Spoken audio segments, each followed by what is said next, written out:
Laws of motion की आपकी sheet में पहला जो पॉइंट है वो पॉइंट मास ही है। पॉइंट मास आपको ध्यान होगा, हम काइनेमेटिक्स जब पढ़ रहे थे तब भी हमने पॉइंट ऑब्जेक्ट डिस्कस किया था, जिसकी डायमेंशंस आपकी स्मॉल है, सही है, डिस्टेंसेस और इन सब के कंपैरिजन में। इसके बाद सेकंड पॉइंट आपका फोर्स है। फोर्स हम लास्ट टर्न्स पे डिस्कस कर चुके हैं, एक बार मैं हल्का सा शीट से पढ़ के आपको दोबारा बता देता हूँ। ये आपसे कहता है it is defined as an agent in form of push और पुल। ये आपको मालूम ही था, फोर्स का एक्सटर्नल एजेंट है। न्यूटन्स फर्स्ट लॉ से हमने उसको डिफाइन किया था। और आगे कहता है विच चेंजेस और tends to change the state of rest और ऑफ यूनिफॉर्म मोशन। बस अंतर इतना है, जो हमने समझाया था वो आधी हिंदी प्लस आधी इंग्लिश में था। आपकी बार हम 100% इंग्लिश में, क्योंकि हमें लिखना है। दूसरा बताऊँ, आपके जो वीडियोज़ हैं वो मैंने आपके ऐप पे ही वीडियो सेक्शन में डाल दिए हैं, तो इसलिए आपको ढूंढा धकोली भी कहीं नहीं करनी, ना कोई लिंक मांगना। एक तो गरीबों टाइप लिंक मांगते रहते हो, और मैं लिंक भेज देता हूँ 7 दिन बाद फिर बताते हो डिलीट हो गई, फिर से भेजो। हाँ, यही चलता रहता है आधे टाइम तो इसलिए अब की बार मैंने क्या किया, ऐप पे डाल दिया, वीडियो सेक्शन है उसमें आप जाके देखते रहना। मुझे लग रहा है लॉज ऑफ मोशन के 1-2 डाल दिए, एक आध और होगा तो अभी डाल देंगे, ठीक है ना। ये कह रहा है force can change speed of an object making it's move slower और फास्टर। स्पीड बदल देता है, तेज़ या धीमा कर सकता है, मालूम है। दूसरा है force can change the direction of motion, यही इनर्शिया ऑफ मोशन, रेस्ट और डायरेक्शन हमने पढ़े थे। Force can change the shape of an object, shape of an object का भी आपका एग्जांपल दिया था, याद है। मैंने कहा था एक कागज़ का टुकड़ा लेके, कुछ भी आटे का गोला लेके, मिट्टी लेके कुछ भी दबा दें, शेप चेंज हो जाती है, कोई बड़ी बात नहीं। एरिस्टोटल्स फॉलेसी क्या थी? एरिस्टोटल्स फॉलेसी जो है, फॉलेसी, फॉलेसी का मतलब मालूम है?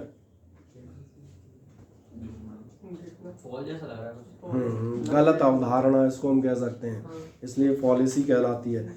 ये एक हिस्टोरिकल चीज़ दे दी है, पढ़ देता हूँ। कहता है Greek philosopher Aristotle asserted that the natural state of a body is the state of rest. इसने माना था किसी भी बॉडी की नेचुरल स्टेट क्या होती है, रेस्ट। उस समय ऐसे ही लगा, हर चीज़ तुमने आदमी वगैरह रखी रहती है अपनी जगह। फिर क्या कहा, every body in motion tends to slow down and comes to rest. और जिसे अपन चलाते भी हैं वो भी बेचारा स्लो डाउन हो के लास्ट में रेस्ट में आता है। ये बाद में ध्यान गया कि एक्चुअली जो रेस्ट में आता है वो अपनी वजह से नहीं आता, वो फ्रिक्शन की वजह से आता है। फ्रिक्शन हटा दोगे तो आपके कॉमेट्स, एस्टेरॉयड्स, मीटियोराइट्स, ये नाम सुने हैं ना, बिना फ्रिक्शन के चलते हैं तो चलते जाते हैं, उन्हें कोई दिक्कत नहीं आएगी। इसलिए ये था। और क्या था, tends to slow down and comes to rest. Thus, according to Aristotle's law of motion, an external force is necessary to keep a body moving with a uniform velocity. अगर आप किसी चीज़ को यूनिफॉर्म वेलोसिटी पे चलाना चाहते हैं तो आपको बराबर फोर्स लगाना पड़ेगा। ये बात ध्यान रखना, देखने में सही लगती है, मैं क्या कह रहा हूँ, देखने में बात बिल्कुल सही लगती है। क्योंकि अगर आप अपने मन में सोचें, हम कहते हैं आपको कोई भी एक बॉक्स दे दें और बॉक्स को मैं ज़मीन पे कह दूँगा आपको इसको बराबर एक सिरे से दूसरे सिरे तक, कमरे तक कांस्टेंट स्पीड पे ले आना है, कोई एक्सेलरेशन नहीं, तो आपने ध्यान दिया आपको लगातार फोर्स लगाना पड़ेगा। तो अपने को ऐसा लगता है शायद कांस्टेंट यूनिफॉर्म वेलोसिटी पे चलाने के लिए फोर्स ज़रूरी है, ये एरिस्टोटल्स था। लेकिन हकीकत में क्या है, हकीकत में ध्यान देखना, अपने को ये फोर्स इसलिए लगाना पड़ रहा है क्योंकि यहाँ पर फ्रिक्शन है। अगर ये फ्रिक्शन ना हो तो ये ऑब्जेक्ट अपने आप चलता जाएगा। और विश्वास नहीं हो तो करके देख लो, पहले आप इस चीज़ को सीमेंटेड फ्लोर पे घसीटो, फिर एक काम करो, इस ऑब्जेक्ट में नीचे जो आप पहिए लगवा दो, कोई अंतर आएगा? अब एक काम करो, फर्श बदलो, पॉलिश्ड ग्रेनाइट रख दो, कोई अंतर आएगा? और एक लास्ट काम करो, जब इतना पैसा खर्च कर रहे हैं तो थोड़ा और सही आधा किलो सरसों का तेल भी फैला दो। अब तुम पुश भी कर दोगे तो आपका ये बॉक्स खिसकता चला जाएगा। इसका मतलब तुम्हें समझ में आ रहा होगा, फोर्स वहाँ नहीं चाहिए इसको चलाने के लिए, एक्चुअली फोर्स चाहिए होता है इसके अगेंस्ट। अगर ये ना हो तो आपकी बॉडी यूनिफॉर्म मोशन में अपने आप ही चलती रहेगी, तो इसलिए फोर्स इसमें रिक्वायर्ड नहीं था। तो ये एरिस्टोटल्स पॉलिसी कहलाती है। बाकी एक्चुअल समझ में आ रहा होगा। बाद में हम किस पे आते हैं, न्यूटन्स पे, कि body at rest will tends to rest, is stay in rest, और moving body will continue to move. तो Newton's first law of motion है, मुझे पढ़ने की जरूरत नहीं है। नेक्स्ट टॉपिक आपकी शीट में दिया है इनर्शिया। इनर्शिया कहता है the inherent property of a material और body by virtue of which, किसी भी बॉडी की अंदरूनी property, by virtue of which एक फ्रेज है जिसका मतलब है जिसके कारण।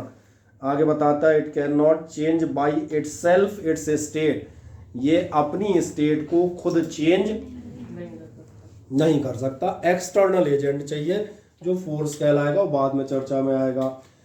ठीक, और आगे कह रहा है inertia is not a physical quantity, it is only a property of the body.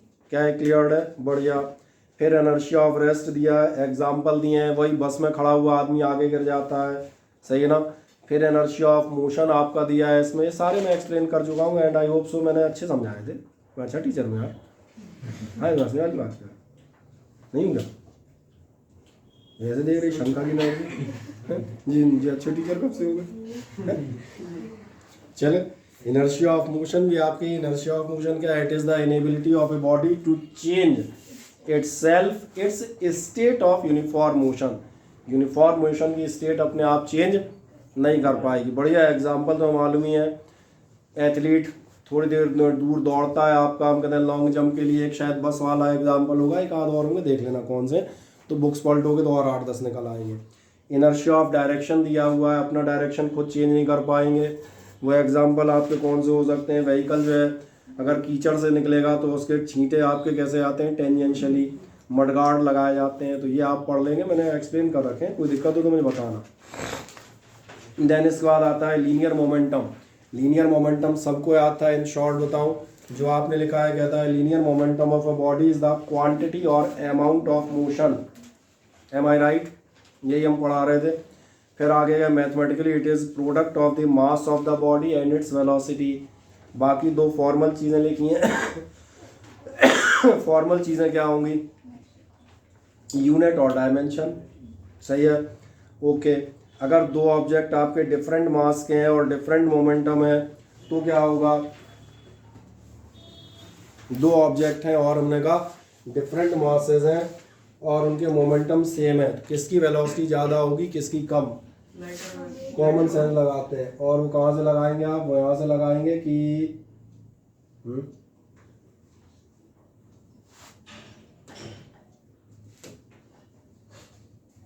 आपको एक एग्जांपल दिया था, ये वाला, ये याद है, गन वाला।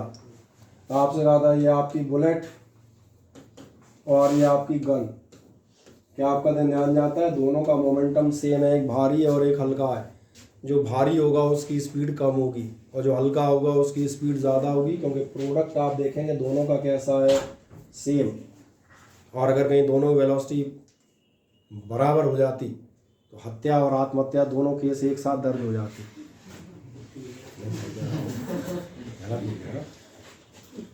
सोचो ऐसी गन से फायर करने को मिलता जिसकी स्पीड बुलेट के बराबर होती, वही होता जो मैं कह रहा हूँ। चलें, सेकंड लॉ ऑफ मोशन का एक छोटा सा प्रूफ पढ़ा है, कौन सा प्रूफ, वही आपका F = 2, चलो ऐसे लिख देते हैं dp/dt, फिर वही इस p की जगह तुम क्या रख दोगे, mv, m कॉमन, dv/dt आपका कितना हो जाएगा। तो ये मेरा ख्याल है बहुत छोटा सा था। यूनिट्स ऑफ फोर्स आपको डिफाइन की गई है, ये वेल डिफाइंड है, ज़रूरत पड़ जाए तो मैंने कहा रिकॉर्डिंग से आप एक बार चेक कर सकते हैं, ठीक, बाकी कुछ खास नहीं। एक आध आपके इम्पॉर्टेंट पॉइंट आप पढ़ लेंगे, कौन से इम्पॉर्टेंट पॉइंट जो आगे हम इस्तेमाल करेंगे। इसमें लिखा है रिपल्सिव फोर्स पॉजिटिव होते हैं और अट्रैक्टिव फोर्स नेगेटिव होते हैं।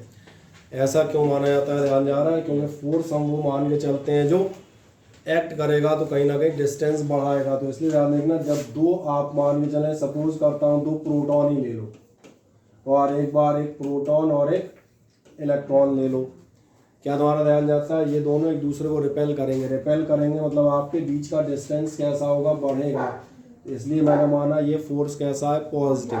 अच्छा, इसमें क्या होगा, इसमें फोर्स उल्टा काम कर रहा है, उल्टा काम करने मतलब समझ में आ रहा है, ये चीज़ों को अंदर ला रहा है, तो इसलिए यहाँ फोर्स कैसा मानते हैं, नेगेटिव। तो ये पॉजिटिव नेगेटिव एक आध जगह में जब जरूरत पड़ेगी तो आप समझ लेंगे। इसके बाद था आपका एक law of conservation of momentum, ये भी आपका एक्सप्लेन्ड है। अब मेरा आपसे आग्रह ये है कि आप इस शीट को बना लें, तो फिर मैं आपको रिकॉइलिंग ऑफ गन और रॉकेट प्रोपल्शन पूरा एक बार समझा दूंगा जब आप पास लिखा होगा। इम्पल्स मोमेंटम थ्योरम हमने इसमें से कर रखी है, थर्ड लॉ ऑफ मोमेंटम भी कर रखा है, और sorry third law of motion, ठीक है। और क्या किया हुआ है हम लोगों ने इसमें से, भाई रफ में भी तो कुछ चीज़ें कराई थी मैंने, और क्या कराया था साथ में, ओके, इक्विलिब्रियम और लामीज थ्योरम आप कर चुके हैं, ठीक है। इस मैंने कहा शीट हल्का सा अगले टर्न तक बना लूँ, बाकी हिस्सा मैं आपको कल भेज दूँगा, आज आप इतना कर दें। तो इससे हमें बेनिफिट होगा कि हमें उन चीज़ों को एक्सप्लेन प्रॉपर कर पाएंगे। क्या है, लिखी होंगी तो खट खट दिखाना आसान हो जाएगा, फिर वही हो जाएगा लेक्चर हम देंगे फिर तुम उसको हवा में उड़ा दोगे। चलो एक नेक्स्ट आते हैं। इसके बाद हमें क्या करना था, इसके बाद मुझे न्यूमेरिकल वाला मामला लेना था, है ना, कुछ छोटे छोटे न्यूमेरिकल्स।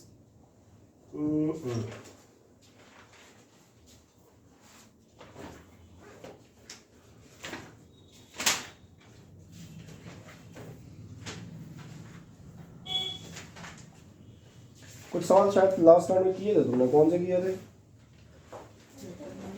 कुछ किए थे ना,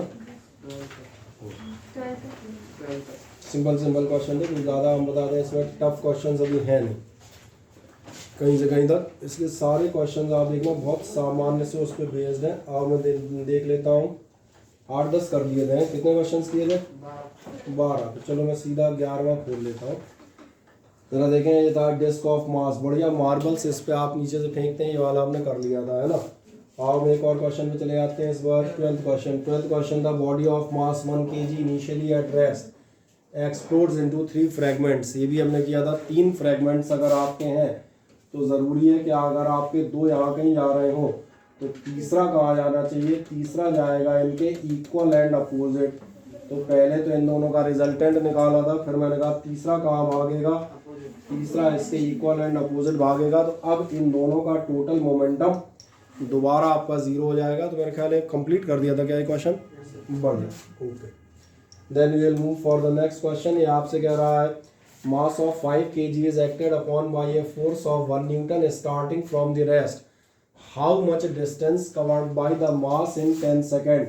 ये मास 10 सेकेंड में कितना डिस्टेंस कवर करेगा। बहुत ध्यान देखें इन क्वेश्चंस को अगर आप करना है तो यहाँ से मैंने लास्ट टाइम भी कहा था कुछ क्वेश्चंस में मिक्सिंग स्टार्ट होगी। मिक्सिंग माने पिछला और अगला। आपको कह रहा है ये कितना मास है, 5 किलो का आपके पास मास है, एक्टेड अपॉन बाय ये फोर्स आपका एफ दे रहा है। रेस्ट यानी कि आप ध्यान देखना, ये अपने को मालूम है पिछले चैप्टर्स की सहायता से, इनिशियल वेलोसिटी 0 है। How much is the distance covered, distance covered एक एक शब्द को ट्रांसलेट करते चलेंगे पेंसिल की हेल्प से। और मैंने कहा जब सवाल लगाएं पेंसिल का इस्तेमाल कीजिएगा, and you will feel better, क्योंकि आपने ध्यान नहीं दिया होगा मैं सवाल क्यों लगा ले जाता हूँ। मैं इस पेन से धीरे धीरे यही करता जाता हूँ, एक एक साइड बोर्ड पढ़ता हुआ। और bye the mass in 10 second, यानी मुझे टाइम, इस टाइम में डिस्टेंस निकालना है। एक मज़ेदार बात है, आधा क्वेश्चन शुरुआत इसकी यहाँ से पर बाकी पूरा पिछले हाफ से है। कैसे, अगर आपकी कोई बॉडी रेस्ट से स्टार्ट हुई है तो 10 सेकेंड में कितना डिस्टेंस चलेगी। 10 सेकेंड में चला गया उसका डिस्टेंस हमें यहाँ से मिलता ही नहीं है। 10 सेकेंड में चला हुआ डिस्टेंस होता है।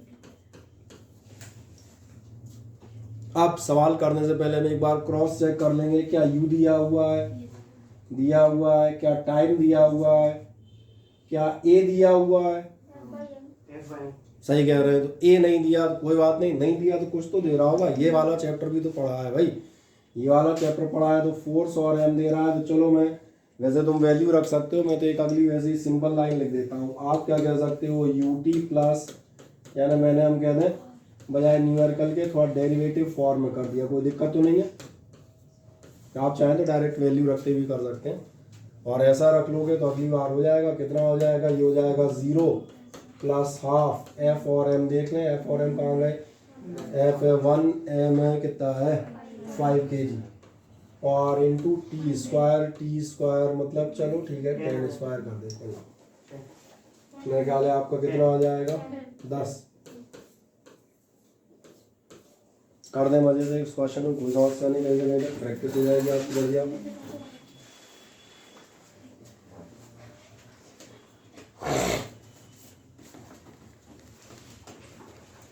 और किसी को कोई डाउट हो तो मुझे बताओ।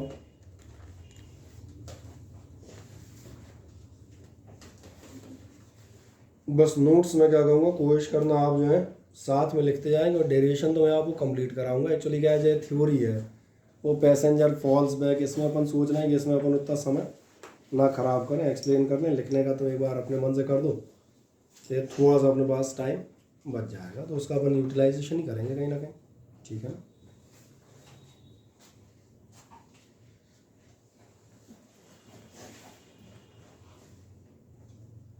बताएं क्या आप कर देते हैं क्वेश्चन, हाँ ना बताएं। कहीं किसी को कोई समस्या, कोई दिक्कत नहीं?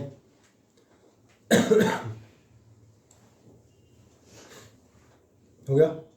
चले देख नेक्स्ट बढ़ जाता हूँ। अगला आपसे कह रहा है bullet of mass 200 gram fired from a gun moving with a velocity of 20 metre per second hits a wooden log. The bullet stops after traveling a distance of this much in the wooden log.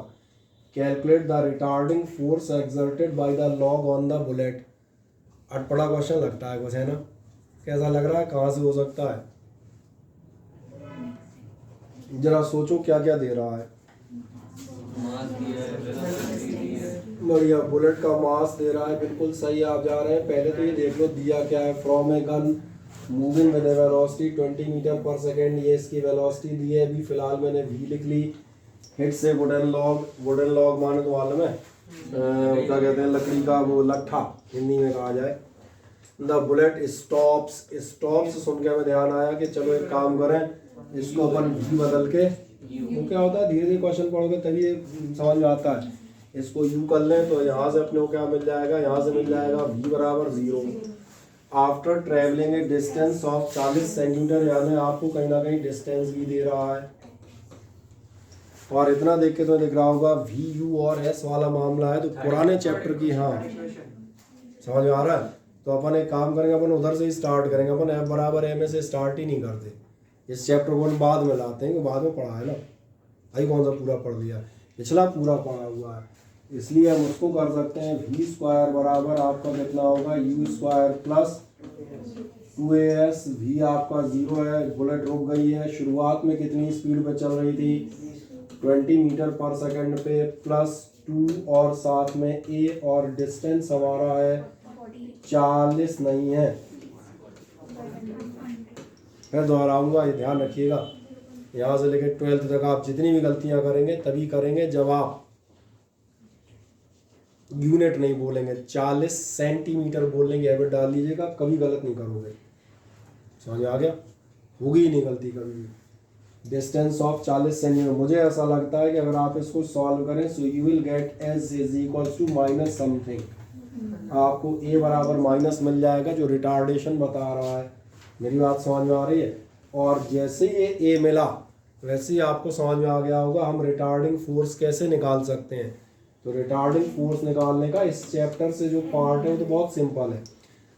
M आपके पास मौजूद है, कितना मास दिया है बताएं, 200 ग्राम। अब आप सही कह रहे हैं, इसलिए जब भी आप लिखेंगे आपको अपने आप दिख जाएगा 200 ग्राम करना है और इनटू, ठीक है निकल आएगा, ऐसी कोई बात नहीं। और एक मज़ेदार बात है, जो आपका आंसर आएगा एफ बराबर माइनस आएगा। माइनस क्यों आ रहा है, कोई मुझे बताएगा? ये रिटार्डिंग है, माइनस बता रहा है, वेक्टर क्वांटिटी अपोजिट है। आपकी बुलेट इधर जा रही होगी तो फोर्स इधर को लग रहा है, opposite to the bullet, it is retarding the bullet, it tends to stop the bullet, it is acting in a direction opposite to the bullet. चाहे जैसे कहलवा लो, हर तरह से हम कह सकते हैं। समझ में आती है मेरी बात? तो कर सकते हैं मजे से, सॉल्व कर देता, बाकी वैल्यू घर पे निकालते रहना।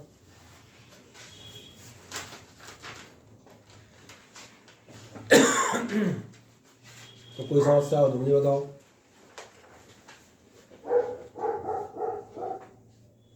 जल्दी जल्दी करते जाओ बस, अब एक आंक रही है, जरूर करेंगे।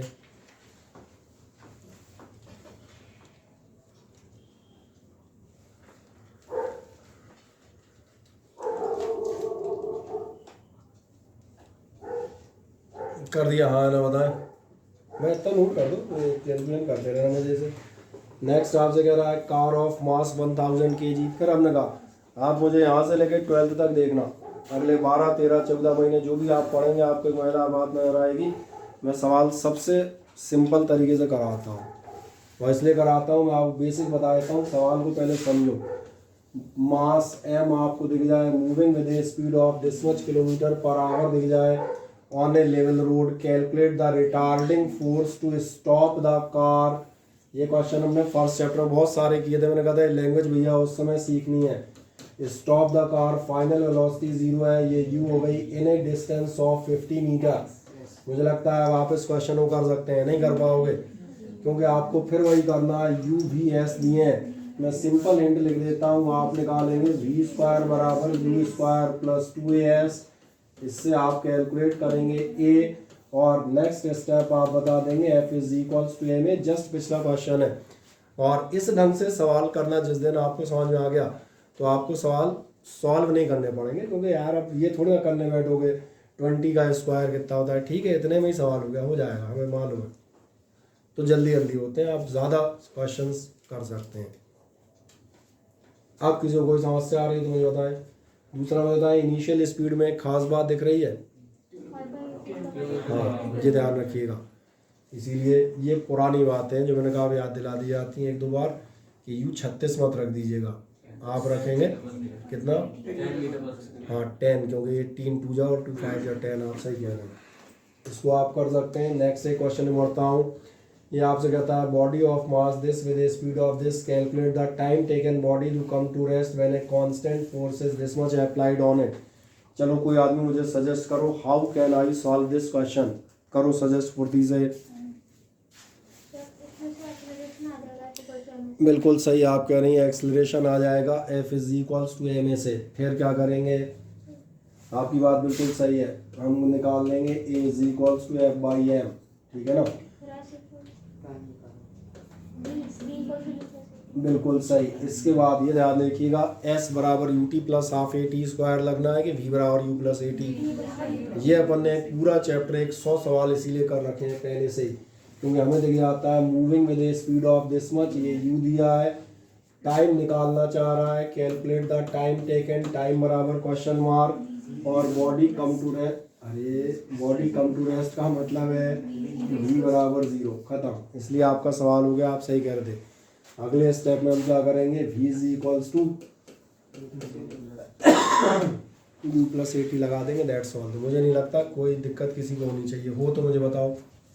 और अब मेरा बड़ा सीधा सा सवाल ये है, वो सब छोड़ो इस सवाल का होना ना होना, जैसे इन्होंने क्वेश्चन बता दिया, बाकी लोगों को ऐसा क्लिक होता है कि नहीं होता, ये है बेसिक सवाल भैया। अगर क्लिक होना शुरू हो गए हैं तो आप सही जा रहे हैं, तो आप आगे न्यूमेरिकल कर पाएंगे, भले ही मैं कराऊँ और चाहे ना कराऊँ, समझ आ रहा है? मैं वहाँ ले आके छोड़ देता हूँ कि जहाँ आप मेरे कंधों पे से हट जाए, बोले सर आप कराओ तो ही करेंगे, मैंने कहा खुद भी कर सकते हो भैया।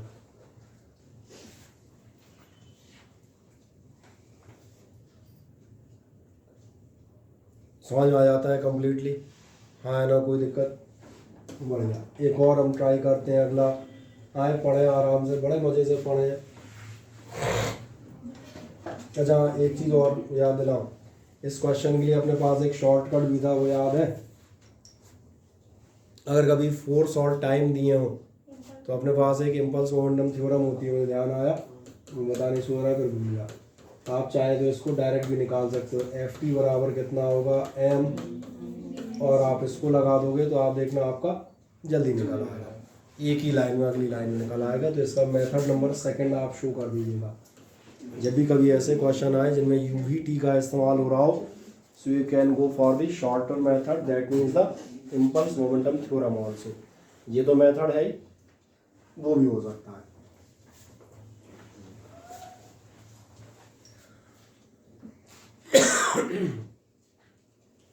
कर दिया? हाँ ना बताएं। सेकंड मेथड की हिंट लिख दी, ओके। देन एक नेक्स्ट आते हैं, इसको ज़रा देखें ध्यान से, क्या आप बता सकते हैं इसके बारे में?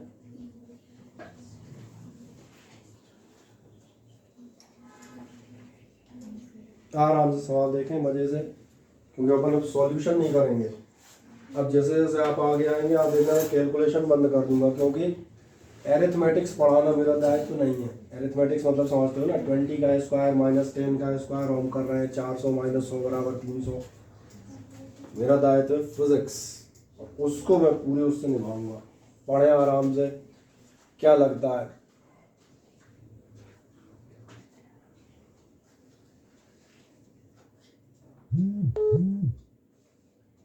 क्या क्या दिया है जरा मुझे बताओ। बढ़िया, क्या क्या दिया है मुझे बताते हो। मास दिया है, यू दिया है, वी दिया है, टी दिया है। क्या जानना चाह रहा है? फोर्स का वैल्यू, मैग्नीट्यूड और डायरेक्शन दोनों जानना चाह रहा है। सबसे पहली बात तो ये 5 अक्षर देख के तुम्हें ध्यान आ जाए कि अपन ये लगा देंगे, खत्म हो गया सवाल शुरू होने से पहले ही। अगर ये पकड़ में आ गए तो बस ये तुरंत ध्यान आ जाए। दो तरीके हैं, एक तो वो है v बराबर u plus A T, F बराबर m में 2 बार लगाओ, और नहीं तो अब मैंने कहा आप शॉर्टर मेथड पे आ जाओ क्योंकि अपन इस चैप्टर में आ गए तो वो मेथड बता दिया बेसिक, और ये शॉर्टेस्ट पे भी चले गए। एफ टी बराबर एम वाई माइनस टी, ध्यान देखना मास गिवन है, velocity of 2 metre per second given है, इसके बाद 3.5 गिवन है, 25 सेकंड टाइम गिवन है, बचा फोर्स, और ये आ गया। ध्यान रखना आ गया, उसमें क्या ना कहाँ आया, मुझे बार पहले ही बता चुके हैं। अब सवाल है फोर्स का डायरेक्शन कहाँ होगा। मैं लिख देता हूँ, पूरा सेंटेंस ही लिख देता हूँ।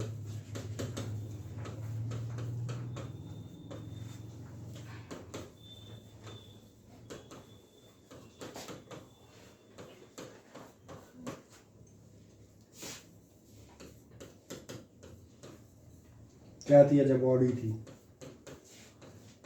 बस कोई मुझे ये बताओ, मुझे कहाँ से पता चल गया कि force will act along the direction of motion of body, ये मुझे कहाँ से पता चल गया। वैल्यू पॉजिटिव आएगी, ये भी कह सकते हो। और ध्यान देखो, ये तो मुझे सवाल पढ़ते ही देख के समझ में आ गया था। 2 मीटर पे चल रहे थे और वेलोसिटी बढ़ के हो गई 3.5, बढ़ तभी सकती है।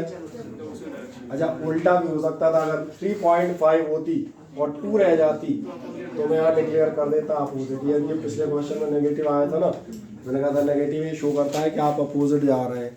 और नेगेटिव कैसे पता चल सकता है, डायरेक्ट वैल्यू से ही पता चल जाएगा। स्पीड पहले 4 थी, बाद में 3 रह गई, मतलब अपोजिट लग रहा है, खत्म बात, उसमें क्या सोचना। क्लियर हो गया। और कन्फर्म यहाँ से हो जाएगा कि यहाँ से आपका एफ नेगेटिव आ जाएगा, और अगर एफ पॉजिटिव आ रहा है तो ये कन्फर्मेशन है इस डाटा का। कंसेप्ट और मैथमेटिक्स दोनों एक दूसरे के, हिंदी में कहा जाए परिपूरक है। अब तुम्हें कौन सी हिंदी आती है? एक दूसरे परिपूरक मतलब एक दूसरे को सपोर्टिंग, उनको संपूर्णता देने वाले। कर देंगे, कोई दिक्कत नहीं। Along the direction of motion of body clear हो जाता है, हाँ ना बताएं। गुड़िया गुड वन। नेक्स्ट एक जरा जाए, इस पे बात करते हैं। एक बच्चा बेचारा जो है वो बीच सड़क पे खेल रहा है, ठीक है, तुम्हारे बचपन का ही सवाल है, तो बताओ। Child is playing in the middle of the road when a driver of a scooter moving with velocity this much see him. He applies brakes to save the child and brings the scooter to rest. क्या कह दिया?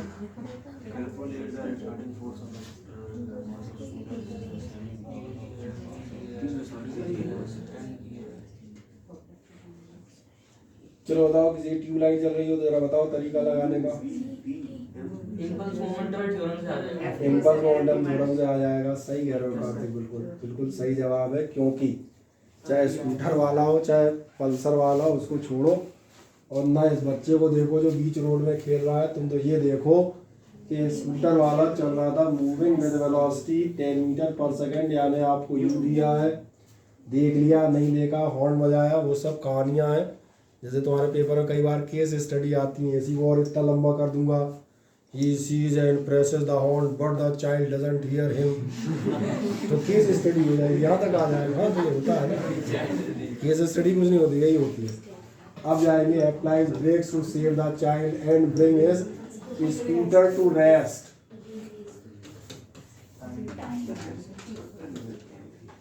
Calculate the force और last ये ध्यान रखना भैया, जब break लगाओगे तो दोनों ही रुकेंगे, इसलिए ये बस ध्यान रखना। कई बार ये हम बता दें, एम बराबर, नहीं तो अकेले स्कूटर के ब्रेक लगाओ, आदमी को चलने में हाँ नहीं हो जाता है। मैंने एक आदमी रखा है ना 300 किलोग्राम टेस्ट में, तो क्वेश्चन तो वही है ना, मैंने 300 क्यों रखा? बोले सर ब्रेक तो स्कूटर के लग रहे हैं। मैंने कहा आदमी में ब्रेक कब से लगने लगे भाई? कई बार हास्यास्पद जवाब आते हैं, उनसे कोई दिक्कत नहीं रहती। जो आपका फोर्स है दोनों को रोकेगा, और इसलिए आपका जवाब बिल्कुल सही था। यूवीटी एमएफ इनमें एक ही रिलेशन है, सबसे बेस्ट रिलेशन, और वो रिलेशन है मजेदार बात, अपने आप आपका फोर्स नेगेटिव आएगा। मुझे यहीं से पता है 0 माइनस समथिंग नेगेटिव आएगा, जो बता रहा है -900 न्यूटन हो सकता है बिल्कुल। और ये क्या बता रहा है, माइनस का अपोजिट डायरेक्शन में रिटार्डेशन है, जिधर चल रहे हो उसके अगेंस्ट है। समझ बात आ जाती है, बढ़िया, वेरी गुड। और एक बात प्रैक्टिस कर लेते हैं मनोरंजन के लिए। Ball of mass this much moving with a velocity is brought to rest by a boy. In this calculate the impulse and the force required by the body. Impulse और इसका force required by the body calculate करें। ये एक ही फॉर्मूले से दोनों हो जाएंगे। पहले तो मुझे बताओ क्या तुम्हें मालूम है, इम्पल्स अपन लिख देते हैं आई से। क्या तुम्हें मालूम है, इम्पल्स बराबर एफ टी होता है और ये बराबर होता है, इसलिए पहला पार्ट कर देता हूँ। आई बराबर हो जाएगा आपका एम था 100 नहीं, अरे रुको तो, हाँ तो ग्राम इतने धीरे क्यों बोला है? ये कोई महाभारत का युद्ध थोड़ी चल रहा है, तुमने अपने आप को युधिष्ठिर समझ लिया। तो हमें द्रोणाचार्य, हमने कहा अश्वत्थामा हतो, बोले अश्वत्थामा हतो और नरो वाह, और फिर शंख फूंक दिया, कुंजरों बेचारे गायब ही हो गए। हाँ, ये महाभारत की बड़ी प्रासंगिक घटना है कि श्री कृष्ण जो है शंख कब फूंका था, जैसे उन्होंने कहा युधिष्ठिर ने अश्वत्थामा हतो नरो व कुंजरो, जबकि युधिष्ठिर कह सकते थे कुंजरो हाथी। अर्ध सत्य बोला था, नरो व कुंजरो, इस तरह वहीं से तो डेफिनेशन चालू हुई, अर्ध सत्य। और श्री कृष्ण इसी इंतजार में थे, जैसे ही उन्होंने कहा नरो, सुना शंख फूंक दिया, वाह कुंजरो उड़ गए। हालांकि युधिष्ठिर को इसका परिणाम भोगना पड़ा, बताओ क्या? नहीं, युधिष्ठिर को अपनी जान नहीं दी। इसका मतलब तुम्हारा धार्मिक ज्ञान कमजोर है। युधिष्ठिर हम बता दें, जब अपने परिवार सहित और उनके परिवार में उनके 5 भाई, पत्नी और उनके साथ उनका स्वामी भक्त कुत्ता था, इस सब के साथ हम बता दें स्वर्ग की यात्रा पर गए। शरीर जब स्वर्ग जाने लगे तो बीच बीच में एक एक विकेट आउट होता गया, और आखिरी में दुर्योधन जो युधिष्ठिर थे उनका भी एक अंगूठा गल गया। उन्होंने पूछा ये अंगूठा क्यों गला? बोले एक पाप तुम भी करके आए थे। और पूरे उस परिवार में एक ही व्यक्ति ऐसा था जो सशरीर स्वर्ग को गया, वो कुत्ता था, क्योंकि तुमने ध्यान नहीं दिया, वो अपनी स्वामी भक्ति पे बिल्कुल खरा उतरा था। समझ आ गया? इसीलिए मैंने कहा युधिष्ठिर वाला मामला नहीं। 100 ग्राम कह रहे हो तो ग्राम बिल्कुल दूर से बोलेंगे, भी आ जाएंगे। Velocity of 10 metre per second, तो कहा थी velocity of 10 metre per second पे चल रही है, और रेस्ट में ले आए तो ये आपका इम्पल्स निकल आया। पहला पार्ट ध्यान देखना, उसी फॉर्मूले निकल रहा है। और फिर तुम्हें ध्यान आएगा फोर्स भी पूछ रहा है, तो कोई बात नहीं, इसी को दोबारा कर देंगे। आई बराबर कितना होता है एफ टी, ये तो निकले ही हुआ रखा है। टाइम कहाँ गया? टाइम भी दिया होगा कहीं, वो दिया है कुंडे में 0.02 सेकंड, खत्म बात। टी दिया है तो हमारा फोर्स भी निकल आएगा। और आई की वैल्यू के लिए ऐसा बता देता हूँ, आई की वैल्यू तुम क्या करोगे? आई की वैल्यू यहाँ से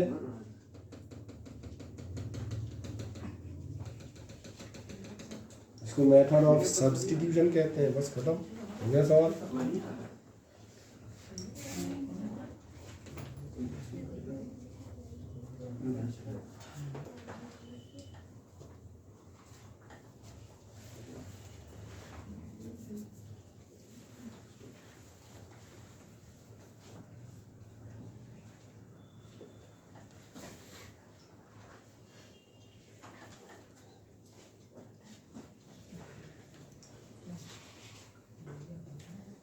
चले निकाल देंगे कि कोई दिक्कत आएगी?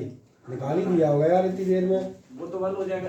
हाँ तो 1 हो गया, और 1 हो गया तो ये 1/0.02 यानी 100/2 50 आ जाएगा टाइम बराबर। हाँ सॉरी, फोर्स बराबर कितना आ जाएगा? 50 न्यूटन। सही कहा। चले बढ़िया, तो क्या सबने इतना नोट कर दिया? ठीक, कोई समस्या शिवम सिंह?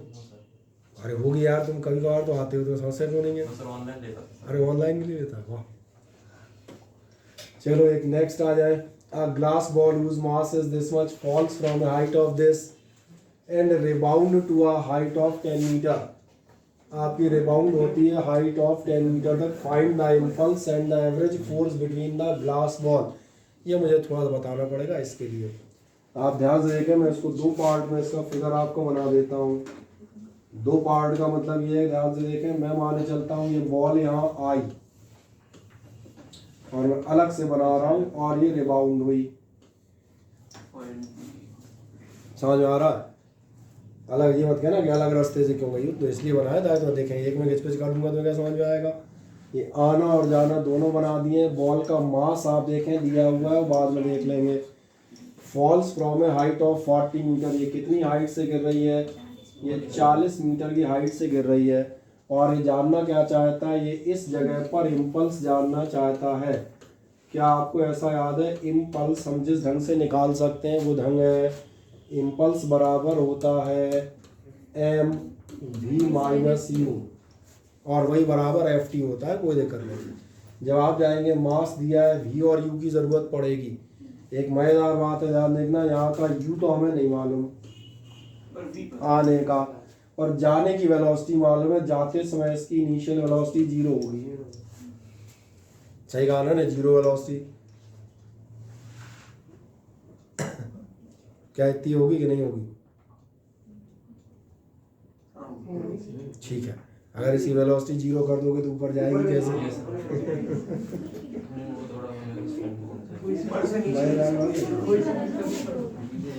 ठीक है।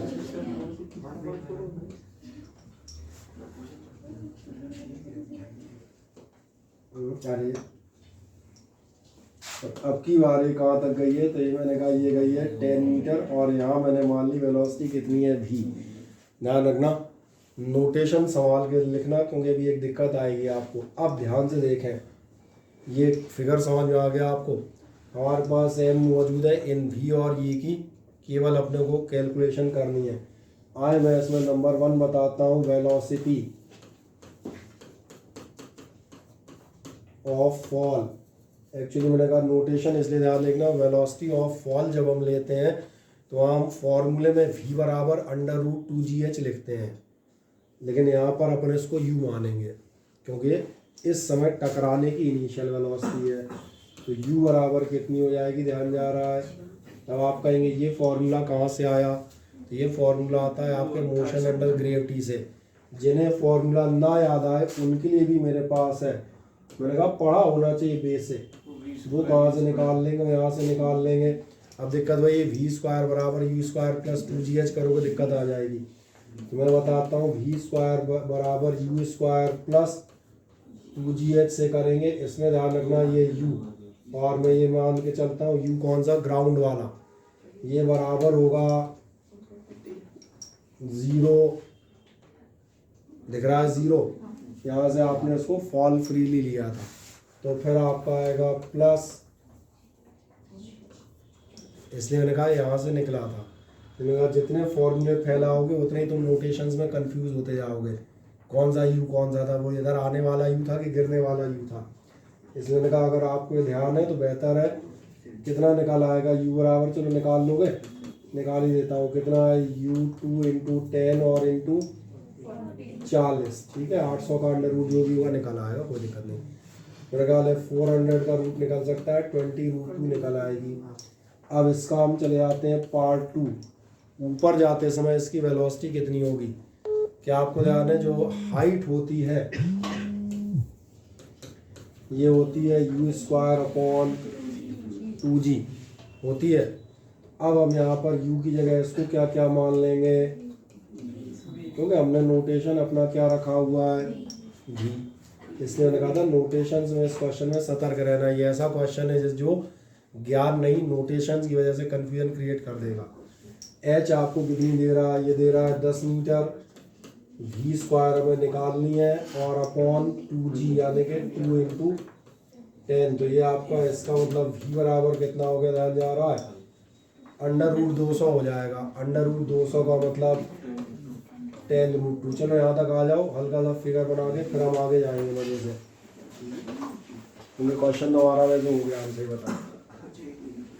इसमें घपला बस सही था, इसलिए मैंने कहा था इसको हम करेंगे। इसको आप जितनी बार करेंगे उतनी बार आप उलझेंगे।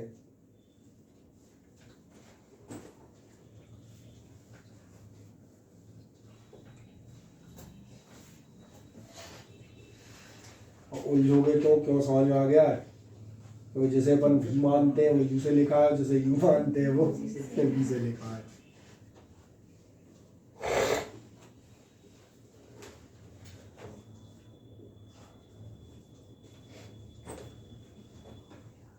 अच्छा, इस तरह के सवाल आना, इससे तो ध्यान आएगा। फिजिक्स ही एक ऐसा गड़बड़ झाला है जिसमें पुराने चैप्टर कहीं भी भूल जाते हैं मुंह उठा के। हाँ,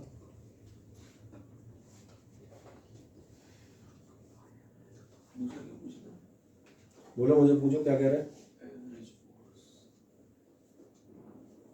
वो तो सब निकल आएगा। तो एक सेकंड बाद इतना तक होना चाहिए अपने को, इतने में अपन सब निकाल देंगे। यही चीज़ थी मेन।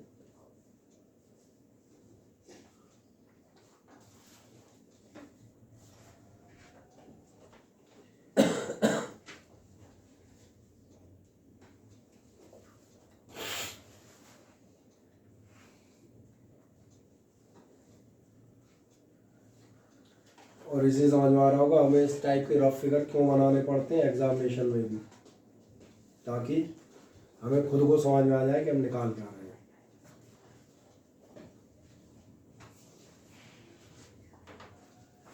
मिल गए दोनों यू और वी? हाँ ना, बताएं, कहीं कोई दिक्कत तो नहीं? बस अब क्या क्या जानना चाह रहा था? दो चीज़ें जानना चाह रहा था, एक बार सिंपल जानना चाह रहा था, तभी हमने लिखा था।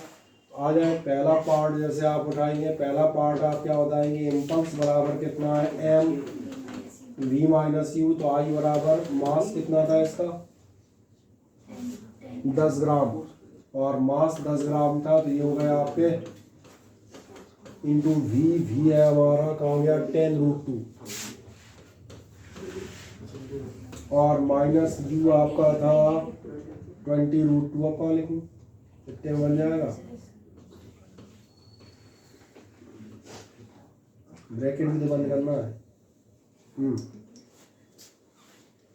हो गया।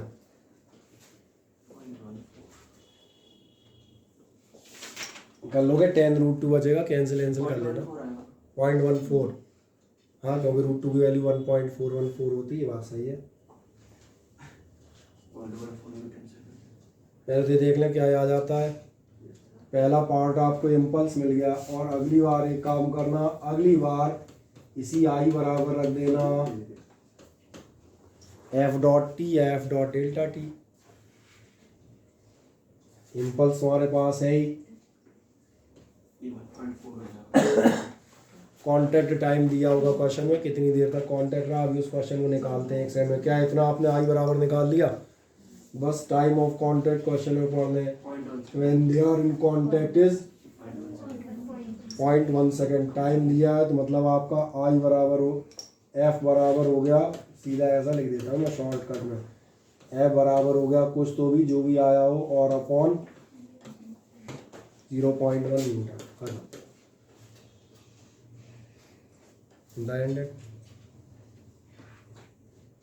इसने रखा था, इसमें मिक्सिंग हो गई, ऊपर से आ रहा है, इतनी दूर तक जा रहा है। अब तक क्या हो रहा था, रेडीमेड वेलोसिटी दे रहा था, इस वेलोसिटी पे था, इस पे हो गया।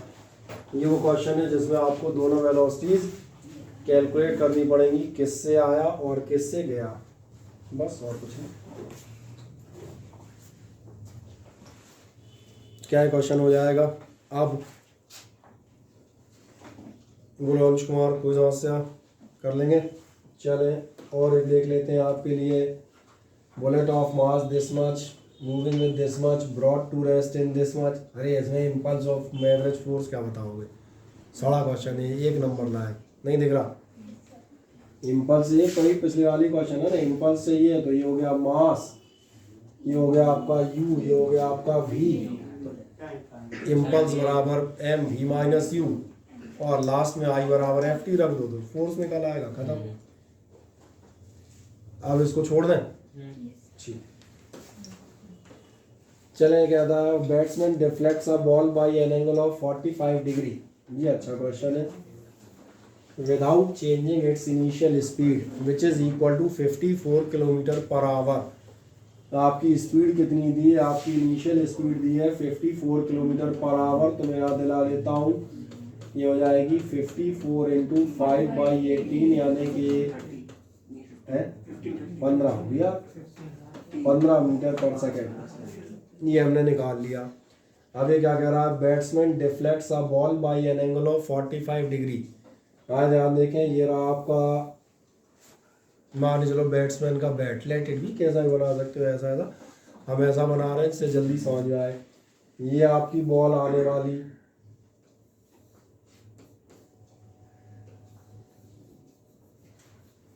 हाँ या ना, और ये हो गई आपकी डिफ्लेक्टेड बॉल, कितनी डिग्री पर डिफ्लेक्ट हुई है, 45 डिग्री पर। बढ़िया,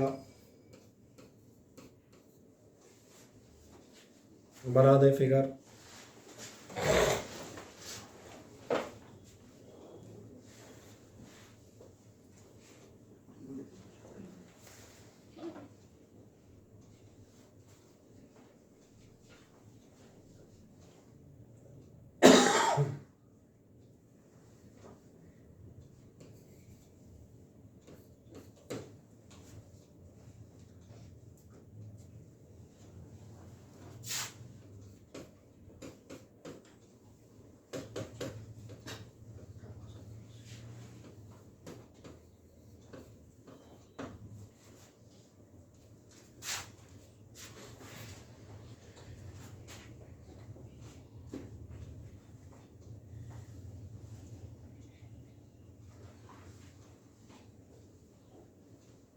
अब इसको करने के अपने पास दो तरीके हैं, दो में से जो आपको पसंद आए वो हम देखते हैं। पहले ध्यान देखें कि आपको इतना दिख रहा है, batsman deflects by a ball by an angle of 45 degree without changing the initial speed, जो इतनी दी थी, मतलब v बराबर भी आपका कितना होगा, सेम यानी कि 15 मीटर पर सेकेंड। अब आपसे क्या जानना चाह रहा है, व्हाट इज द इम्पल्स। क्या आपको ये याद है, इम्पल्स बराबर होता है m, और अब मैं और संभाल के लिखता हूँ, ये मुझे इसलिए लिखना पड़ा क्योंकि यहाँ पर आप देखेंगे डायरेक्शन अलग है। सेम डायरेक्शन में एक बार आप ना भी लिखें तो चल जाता था।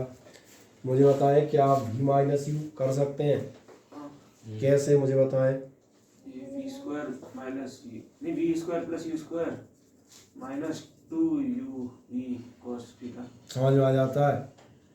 v माइनस यू का मैग्नीट्यूड आपका कितना होता है, याद आया कि नहीं आया। v माइनस यू की वैल्यू आपकी होती है a माइनस बी, कर देता हूँ चलो और अच्छे तरीके से, a square plus B square, नहीं प्लस नहीं माइनस, माइनस वाली बात है ना, इसलिए मैंने पूछा, माइनस 2ab cos थीटा। इसलिए मैंने कहा आप इसे कैसे कर सकते हैं सिंपली, तो पहले इसको अलग से निकाल लेंगे।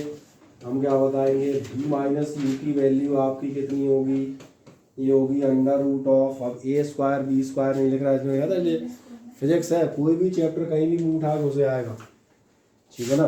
कितना हो जाएगा, v स्क्वायर, अरे sorry you square minus 2uv cos theta. मुझे ऐसा लग रहा है तुम्हारा सवाल हो जाना चाहिए, नहीं होगा अब भी, m तुम्हारे पास था, ये uv दिए ही है 15 का स्क्वायर और माइनस,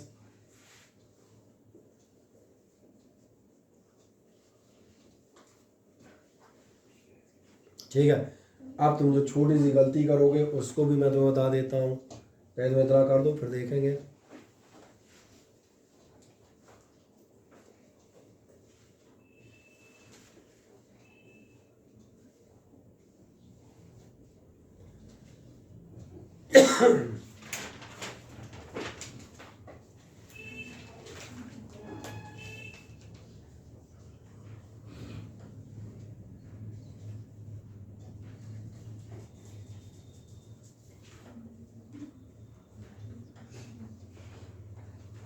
कर दिया, हाँ ना बताएं।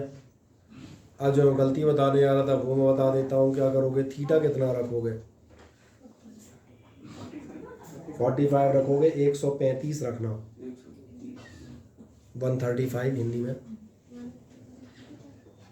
क्यों रखोगे, ध्यान से देखो। तूने कभी ध्यान दिया, दो वेक्टर्स के बीच जब एंगल निकाला जाता है तो उनके डायरेक्शंस में निकाला जाता है, जरा ध्यान से देखो, इसका डायरेक्शन दिख रहा है। अभी लामीज थ्योरम लेटेस्ट इसी चैप्टर में लामीज थ्योरम पढ़ी है, मैं तो याद दिलाता हूँ, देखो इधर ध्यान से, तो कई जगह बता दूंगा। जब आप दो वेक्टर्स के बीच का एंगल लेते हो, कभी आपने ध्यान नहीं दिया, हम दो वेक्टर्स के बीच का थीटा इसको लेते हैं, आ गया याद। या अगर कभी ऐसा करना पड़ेगा, आ जाओ ट्राइंगल लॉ, कभी ऐसा करना पड़े तो थीटा तुमने ध्यान दिया होगा हम इसको लेते थे। आ गया ट्राइंगल लॉ याद। और अभी लामीज थ्योरम ले रहे थे। लामी थ्योरम में तुमने 3 फोर्स ऐसे बनाए थे। अपन ने अल्फा कहाँ माना था, अपन ने अल्फा यहाँ माना था, बीटा यहाँ माना था, समझ गए। इसलिए मैंने कहा, इसीलिए मुझे अंदाज है फिजिक्स है बहुत छोटी सी माइनर सी मिस्टेक कराती और कुछ खास नहीं। और ऑब्जेक्टिव टाइप हो तो और मजा आता है, हमें दोनों उसका भी आंसर मिल जाता है और अपन गर्व के साथ -1 लेके आते हैं। अब थीटा पर 135 लेने का कारण समझ आ गया, क्योंकि अब एंगल होगा कौन सा, पीला, ठीक है।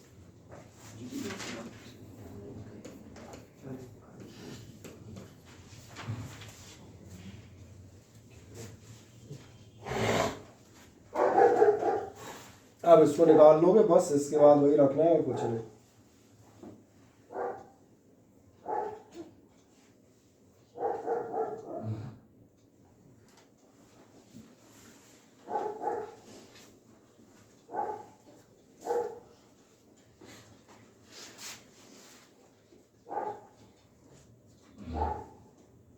कर दिया, हाँ ना बताएं। जब आप इसको समझ जाए, वह इसको सॉल्व कर लेना, वो नहीं जा रहा है, बाकी वो तो निकाल दोगे v - u से। अब और एक अगली चीज़ बताता हूँ, इसको एक और करने का तरीका संभव था और वो भी कई बुक्स में दिया रहता है, इसलिए मैं उसको भी एक्सप्लेन कर दूँ। कई बार आप बुक्स पढ़ेंगे तो आप साथ एक दिक्कत आएगी। अरे फिर इसको साफ कर दूँ।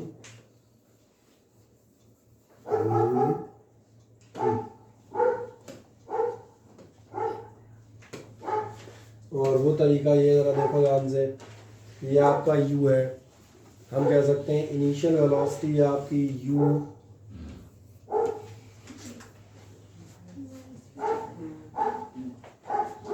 अब ये है, इसको हम कर देंगे, समझ में आ गया।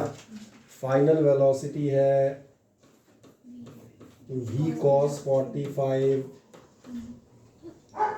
i कैप, और एक मज़ेदार बात plus v sin 45 j cap, समझ में आ गया। इसके सॉल्यूशन का ये जो चीज़ आप दिखा रहे हैं, इसके सॉल्यूशन का एक मेथड ये भी है, और ये मैंने इसलिए बता दिया, कभी किसी बुक में ऐसा दिया हो तो घबरा मत जाना। इसका मतलब जब आप v - u करेंगे तो v - u आप कैसे निकाल सकते हो, u और v की वैल्यू तो मालूम हो 15 है, तो वो मैंने रख नहीं रहा, कैसे निकाल सकते हो ध्यान देखना। ये v - u बराबर क्या होगा, ये v - u पहले तो आप ऐसे निकालना, कितना होगा, v कितना था, v cos 45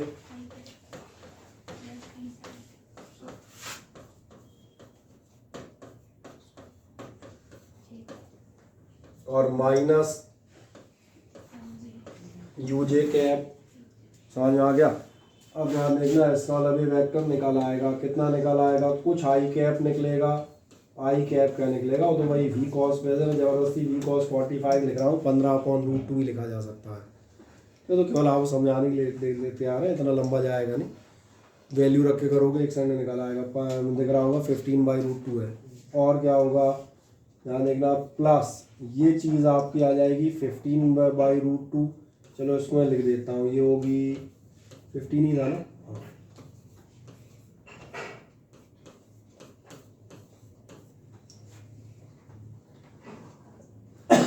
इतने आई कैप, तो चलो इसको भी हम ऐसे ही लिख देते हैं ताकि तो अच्छा लगे।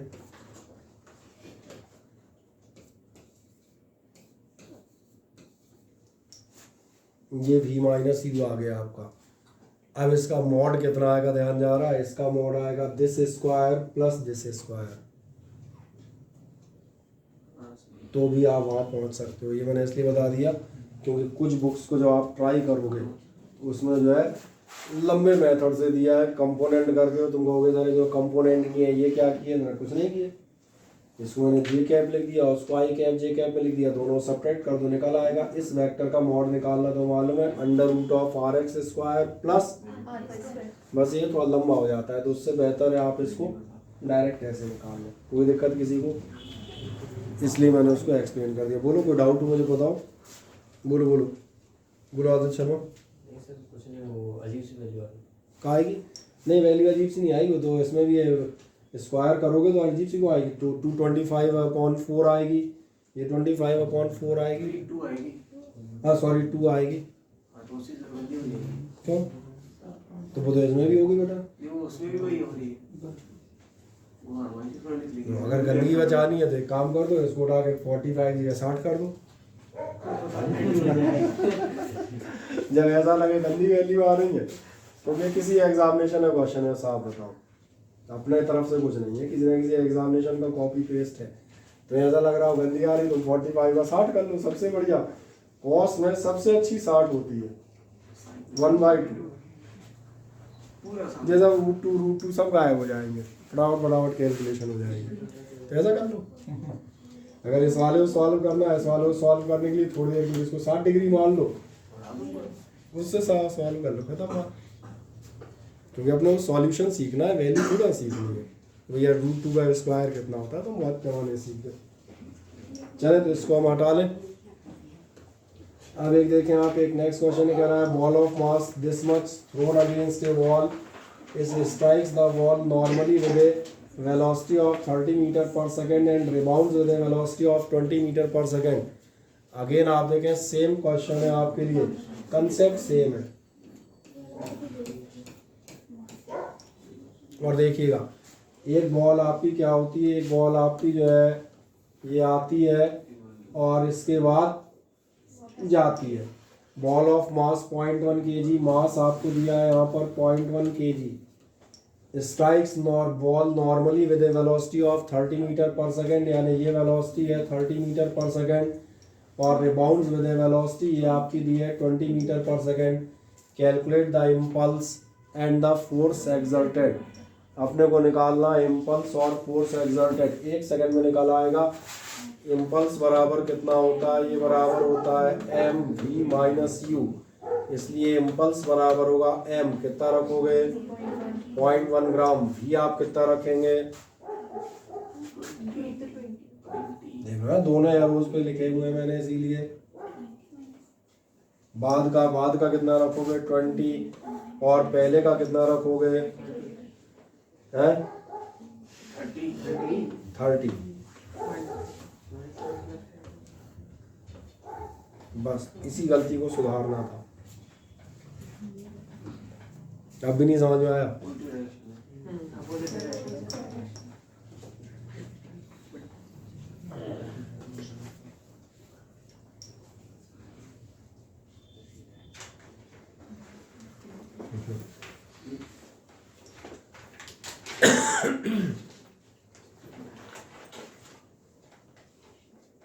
बोलो, कोई दिक्कत हो तो बताओ।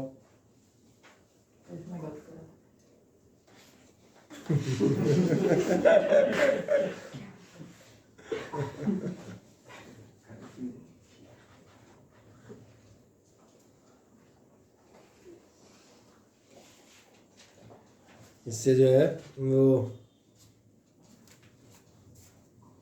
डार्विन का प्रिंसिपल जो है वो प्रूव हो जाता है। अक्लमंद होना हेरिडिटरी नहीं होता।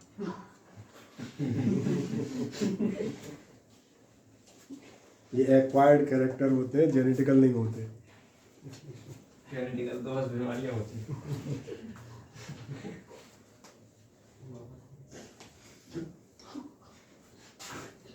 कर देंगे, आया ना कोई समस्या। माइनस का रीजन समझ में आ जाता है क्यों। और एक लास्ट कहानी मैंने कहा जो आप कर लेंगे वो आप सेल्फ कर सकते हैं। जब आपकी आई की वैल्यू आ जाए तो आई बराबर आप बता दीजिएगा F.T। मेरा ख्याल है आपका फोर्स एक्सर्टेड पूछ रहा होगा, फोर्स आप निकाल लेंगे। इसमें टाइम ऑफ कांटेक्ट नहीं दिया, नहीं इम्पल्स के, अच्छा इम्पल्स ही पूछा, ठीक है impulse of the force, okay ठीक है। नहीं मैंने कहा शायद फोर्स भी पूछाएगा, क्योंकि अगर टाइम ऑफ कांटेक्ट दे देगा तो हमेशा की तरह फोर्स, क्योंकि अब तक इतने सवाल कर रहे थे सब में दोनों पूछे थे, तो हमें लगा शायद दोनों निकाल लेंगे। हटा लें इस क्वेश्चन को। और एक देख लें अगला, mass of 4 kg suspended by a rope. बढ़िया, ये एक अच्छा क्वेश्चन है। इस क्वेश्चन को अपन लोग बहुत ध्यान से करते हैं, इस क्वेश्चन को पढ़ें आराम से। इस क्वेश्चन को मैं 2 चरणों में आपके लिए फिगर बनाता हूँ। ये कह रहा है mass of 4 kg is suspended by a rope of length 3 metre from the ceiling. आपने एक छत से इसलिए मैं 2 स्टेप्स में इसका फिगर बनाऊंगा ताकि आपको बिल्कुल क्लियर हो जाए। ये आपने एक मास लटका रखा है कितने किलोग्राम का, 4 kg का, और कितने मीटर की लंबी रस्सी है, ये आपकी रस्सी है 3 मीटर की। ठीक, अब ये कह रहा है a force of 30 Newton in the horizontal direction is applied at the midpoint of the rope. रोप के बीचों बीच में आप एक फोर्स अप्लाई करते हैं, इसलिए मैंने पहला और दूसरा फिगर बनाया। कायदे से केवल दूसरा फिगर काम करेगा। क्या ध्यान जाता है, जब आप इसको बीच से ऐसे ले जाएंगे तो क्या होगा, किस तरफ फोर्स लगाऊंगे, इधर लगाऊंगे इधर लगाऊं, नहीं जिधर तुम्हारी इच्छा हो, मुझे उसमें क्या है, राइट साइड में लगा दूं। चलो समझ में आ गया। जहां से आप फोर्स लगा रहे होगे वो हिस्सा आपका टेढ़ा हो जाएगा, और कितना फोर्स आप लगा रहे हैं देखना, उधर कितना लिखा, 30 न्यूटन।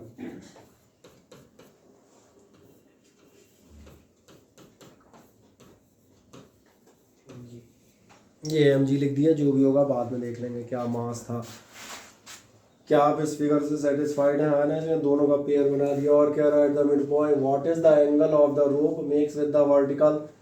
पहली बात हमें जानना है कि रूप वर्टिकल से कितना एंगल बनाती है, तो चलो हम मान लेते हैं थीटा तो बनाती ही होगी। और जानना चाह रहा है vertical in equilibrium, okay. Neglect the mass of the rope, बढ़िया, मास रोप का नेगलेक्ट कर दें तो दोनों बनाओगे कि वो वाला अकेला बनाओगे, जैसा तुम्हें समझ में आए। मेरा ख्याल है पहला क्वेश्चन है, तुम दोनों ही बना लो, इससे क्या तुम्हें भविष्य में डाउट नहीं होगा। बोले टेढ़ा टेढ़ा कैसी हुई रस्सी, एक्चुअल हम उस पर काम करेंगे।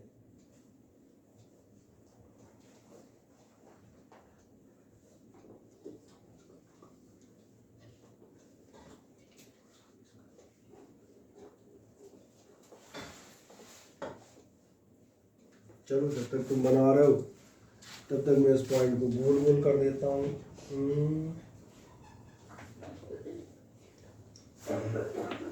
ऐसे मजा आएगा।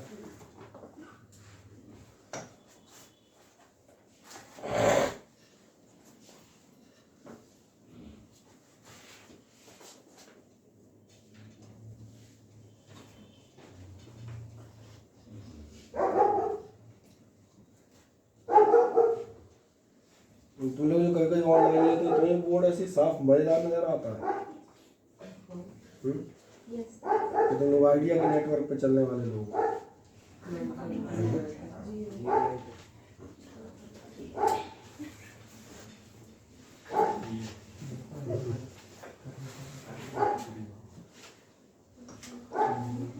चले इतना बना दिया, इतना समझ में आ गया, हाँ ना, कोई दिक्कत किसी को इसमें? बस इसी फिगर को आप सेंटर में लेते हैं, उसको तो खत्म कर देंगे, उसको एक सेकंड बाद मिटा दूंगा। और बड़ा कर देता हूँ, बिल्कुल हर आदमी साफ नजर आए। तो इसका सॉल्यूशन 1 या 2 लाइन में खत्म ही हो जाएगा, इसमें कुछ हमें लिखना ही नहीं है, फिगर ही है जो कुछ है। ये 30 न्यूटन का फोर्स लग रहा है, आपका mg है, और mg जरा मास बता देना कितना था, किसी को याद है? 4 kg था, तो ये हो गया, मान लेते हैं हाँ 4 × 10 40 न्यूटन हो गए, खत्म बात। दोनों फोर्स आपको दिखाई दे रहे हैं। आपको क्या जानना है, ध्यान देखना, वर्टिकल का एंगल, मैं वर्टिकल का एंगल भी बता दूंगा। और ध्यान देखना, इस क्वेश्चन में मैं एडिशनल ये भी बता दूंगा, what is the tensional force in this string. हो सकता है ये पूछा हो नहीं पूछा हो, मैंने ध्यान नहीं दिया। अपने को कुछ नहीं करना है। क्या ये फिगर क्लियर हो रहा है? इस पॉइंट को जिसको जब तुम बना रहे थे, मैं कहा था मैं इसको मजे के लिए गोल गोल कर देता हूँ, मजे के लिए गोल गोल नहीं कर रहा था, तुम्हें दिख जाए इसलिए गोल कर रहा था। ये पॉइंट साफ नजर आ रहा है क्या तुम्हें? ऐसा दिख रहा है? इस पॉइंट पे 3 फोर्स लग रहे हैं, और जहाँ भी 3 फोर्स लगते हैं वहाँ संत लामी की थ्योरम लगती है। बस तो फिर एक छोटा सा काम करना पड़ेगा ताकि हमें थोड़ा समझ में आ जाए। इसको मैं थोड़ा ऐसा ऐसा कर लूँ क्या, क्योंकि मुझे एक बात मालूम है, अगर ये एंगल थीटा है तो ये एंगल थीटा होगा। चलो अलग कलर से लिखते हैं ताकि जो हमें एंगल दिए हैं और जो कैलकुलेट थे वो हमें अलग अलग नज़र आए। ये एंगल आपको थीटा दिया था, ये वाला क्या आपको ऐसा दिख रहा है? ये थीटा होगा, ये मैंने अपनी जेब से निकाला। अब क्या आपको ऐसा नजर आ रहा है? ये आपका 90 होगा, ये आपका 90 होगा, तो फिर ये कितना होगा? ऐसा कर लो ना, टोटल सबका, इसका हम कहते हैं ये 180 वाली लाइन है, ये थीटा है, तो ये वाला जो एंगल है कौन सा, ये वाला एंगल होगा आपका,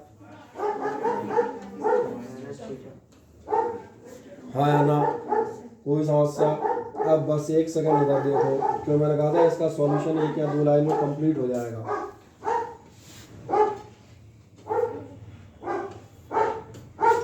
देखो देखो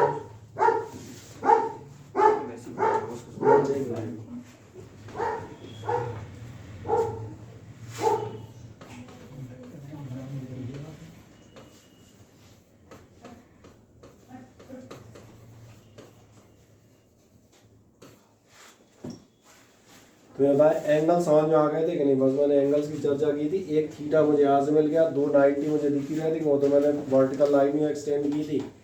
बाकी मुझे ये समझ में आ गया। आ जाओ, 3 फोर्स लग रहे हैं, मैं इधर से चलता हूँ। सबसे पहले ध्यान देखना, T अपॉन साइन समथिंग, जो भी समथिंग होगा बाद में देखेंगे, बराबर होगा आपका 30 अपॉन साइन समथिंग, और इज इक्वल्स टू होगा 40 अपॉन साइन समथिंग। ये बिल्कुल आप सही कह रही हैं। आ जाओ, सबसे पहले हम ले लेते हैं T upon sine something. T के अपॉन में कौन सा एंगल आएगा? टी के अपॉन में याद रखना, इस टी के अपॉन में बाकी दोनों के बीच का ये वाला आएगा, ये वाला 90, दिख रहा है? यानी ये हो गया टी अपॉन साइन 90। अब आ जाए 30 अपॉन, 30 कहाँ है? ये है 30, बाकी दोनों के बीच का एंगल, बाकी दोनों के बीच का एंगल दिख रहा है,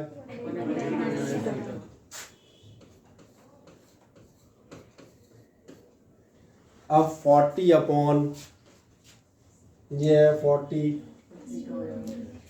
अपॉन कितने आएंगे? बाकी दोनों एंगल 90 प्लस थीटा, नहीं देखा? अरे भाई ये 40 है, तो बाकी दोनों सफ़ेद लाइन है, तभी तो अलग अलग कलर कर दिए थे। बाकी दोनों सफ़ेद लाइनों के बीच का एंगल ये 90 और ये थीटा, ये हो जाएगा साइन 90 प्लस थीटा। बस सारी वैल्यू हमारे पास निकल आएंगी।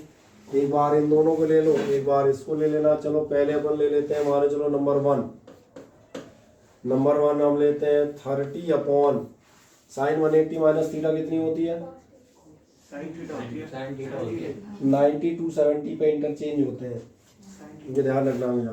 खड़े में इंटरचेंज होते हैं, आड़े में सेम बने रहते हैं, ऐसा याद रखिएगा। ये हो जाएगा आपका sine theta is equals to हो जाएगी 40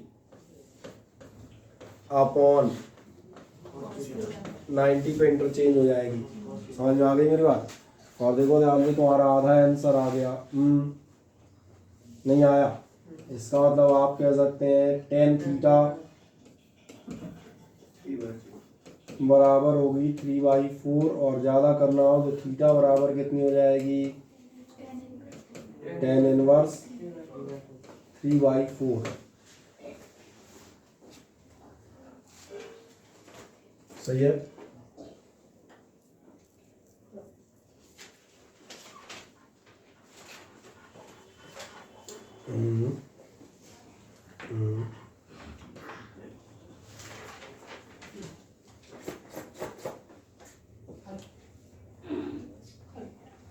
इसने कहा था केवल फिगर इम्पोर्टेंट है, बाकी तो एक एक लाइन में चीज़ें निकल आएंगी।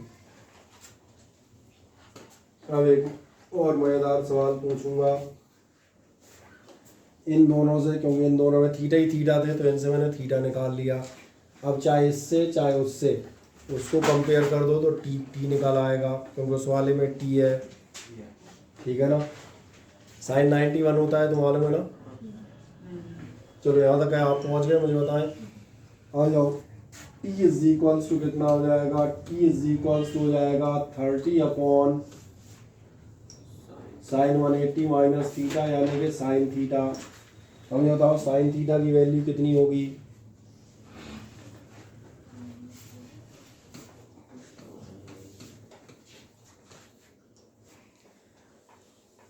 साइन थीटा कितना होगा? 3 तक गिनूंगा, 1 2 है 3/4 cos theta 3/4 cos थीटा है, तो फिर cos थीटा कितना होगा? बोले 4/3 sin थीटा। गजब कर रहे हो यार। कोई नहीं, अरे हाँ,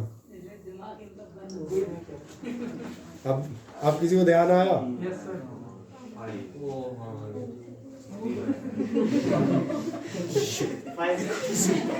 माय गॉड, पहले बता दी, फिर पीछे वाले जब अंदर बैठे थे तब बता देता तो मेरा 4 नंबर गौर सही हो जाता। अगले पेपर में मैं तेरे को एक भी ऑब्जेक्टिव नहीं बताऊंगा। इसको तो सोचना है, इसको क्या कैलकुलेट करोगे? कितना हो जाएगा अपॉन sin थीटा यानी कि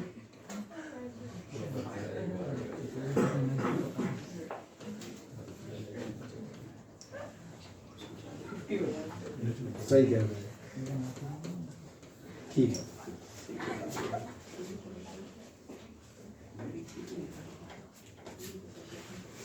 इसीलिए कई बार क्या है, फिजिक्स के चलते एक लोगों को एक शेर याद आ जाती है, वो एक नहीं, वो जमाने में क्या दम था, उसकी आखिरी लाइन मुझे याद है, हमारी कश्ती वहां डूबी।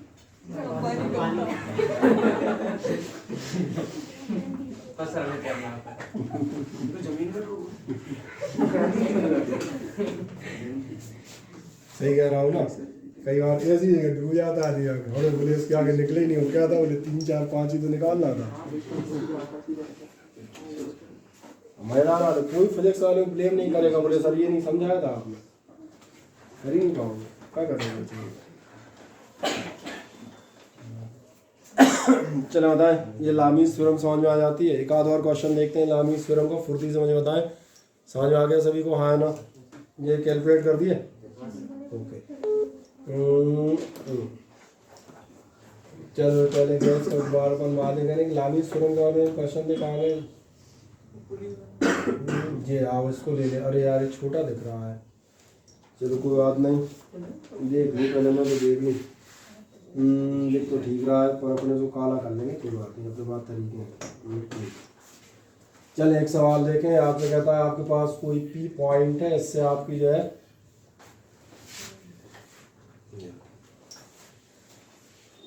सही है, ये आपकी एक रस्सी टंगी है, पिछले वाला सवाल है, यहाँ पे आपका लगा हुआ है एक फोर्स F, यहाँ पर आपका एक मास लटका हुआ है जिसकी वैल्यू है M, ये तो पॉइंट के नाम दिए, पॉइंट मान रखा है Q, एंगल आपको दिया हुआ है थीटा। मेरी बात समझ में आती है? अब मैं इसमें क्वेश्चन देख, और क्वेश्चन इतना बड़ा कैसे दिखेगा, क्वेश्चन तो फिर से छोटा करना पड़ेगा। ये कह रहा है अ मास M is suspended bye a rope from a rigid support, एक मास कैपिटल M यही कर रहे थे, आपने एक रिजिड सपोर्ट से लटका रखा है। Another rope is tight at end Q पे आपने एक और रस्सी बांधी, वही जो हम कह रहे थे खींचो, और क्या कह रहा है, it is pulled horizontally with a force F force से खींचा। If the rope makes angle PQ makes an angle theta, then the tension in the string कितना होगा? यहाँ पर टेंशन इन द स्ट्रिंग कितना होगा, पहले तो मैं रेडीमेड दिखा देता हूँ, फिर अपन इसको सॉल्व दोबारा कर लेंगे। इसमें टेंशन होगा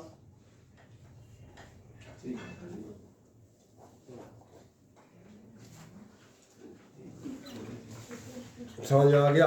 बस तो फिर आपको मिल जाएगा इसी ढंग से, आप बड़े आराम से यहाँ पर कैलकुलेट कर, इसलिए इनका दिखा देता हूँ कैसे कैलकुलेट करते हैं। क्या करना पड़ेगा आपको, आप फिर से इस फिगर को आप करिएगा, ये डॉट डॉट डॉट वही काम करूँगा जो पहले किया था। अगर ये थीटा है, चलो सुविधा के लिए हम कर लेते हैं कुछ और, सुविधा हमको कहाँ मिलेगी, यहाँ से मिल जाएगी, इससे लेते हैं। ये एंगल आप पिछली बार की तरह ले लेंगे थीटा, फिर आप लामीज़ थ्योरम लगा देंगे। सवाल करना मत, वैसे ही देख लो, केवल कुछ तो सवाल देख के भी सीखे जा सकते हैं।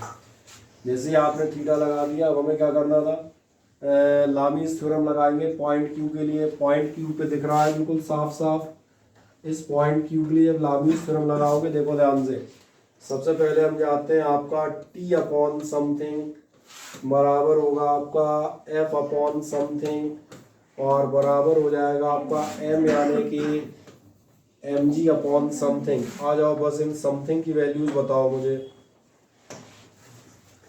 t अपॉन कितना होगा, t नजर आ रहा है, t यानी धागे का टेंशन, उसकी बात कर रहा हूँ। t अपॉन कितना आएगा दिख रहा है, बाकी दोनों यानी t अपॉन साइन 90। मैंने कहा रिपीट कर देता हूँ इस क्वेश्चन को, इसलिए मैंने कहा लिखना इतना मत, बस ध्यान से देखते रहना है, तो देख के ही समझ में आ जाएंगे तो होने लगेंगे।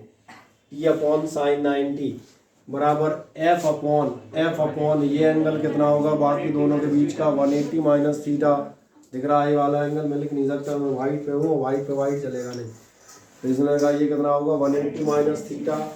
तो ये हो गया आपका, कैसे लिखें, चलो ऐसे लिख देते हैं, साइन और लास्ट एम जी अपॉन देखोगे तो ये आएगा आपका 90 प्लस थीटा। तो ध्यान देखो वही पुरानी इक्वेशन बन गई है। इसका मतलब आपका टेंशन, अब आपकी टेंशन की दो वैल्यू निकल आएंगी, ध्यान से देखो। साइन 91 होता है, टी की एक वैल्यू निकलेगी F upon sine 180 minus theta यानी कि साइन थीटा। या तो ये आंसर दिया होगा, या अगर ये नहीं दिया होगा तो वो वाला दिया होगा, बराबर होगा एम जी अपॉन। तो मैंने कहा चाहे जो सा ऑप्शन दिया हो सकता है, कोई दिक्कत नहीं। आप तो मुझे बताओ आपको दोनों समझ में आ जाते हैं या नहीं। ऑप्शन तो फिर हम इन दोनों से कोई एक तलाश ही लेंगे आगे जाके। क्या ये क्लियर हो जाता है, हाँ या ना, कोई दिक्कत। ठीक है, फिगर को थोड़ा छोटा कर देते हैं ताकि आपको दिखने लगे, हल्का सा कोशिश करते हैं। वैसे हम बताएं दिख रहा है फिगर, अभी कोई सी दिक्कत नहीं। ये एफ एम थीटा, तो अब आप बाकी मैंने कहा देख लो, कोई ना कोई इनमें से होगा ही नहीं, दोनों में से कोई, चाहे जो किसी एग्जाम में एफ के टर्म्स में दिया होगा, अगली बार बदल देंगे तो एम जी के टर्म्स में दे देंगे, खत्म बात।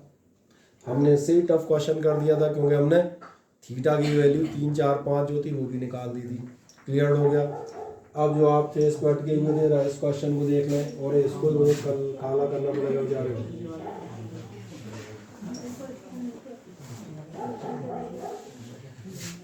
और बड़ा करूँ पहले तो इस क्वेश्चन को देखें ध्यान से। इस क्वेश्चन की कहानी क्या है, इस क्वेश्चन की कहानी ये है कि आपका एक रिजिड, उससे जो है आपने एक धागा बांधा, देखते चलना है, धागा बांधा और इस धागे को आप कहाँ ले गए, इस धागे को आप यहाँ एक पुली के ऊपर से निकालते हुए यहाँ ले गए, और इससे आपने बांध दिया एक वेट डब्ल्यू।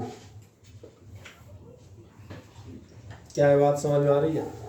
फिर आपने कहा इतना पर्याप्त नहीं है, तो जो धागा था उसकी खोपड़ी पे आपने एक और पुली लटका दी, और इससे भी आपने क्या किया, आपने वेट बांध दिया W। क्या इतना फिगर समझ में आ गया। बाकी एंगल दिख रहा होगा, यहाँ का जो एंगल है वो एंगल हमने मान रखा है, एंगल अपन थीटा ही मानते हैं, तो उसको क्या लिखना,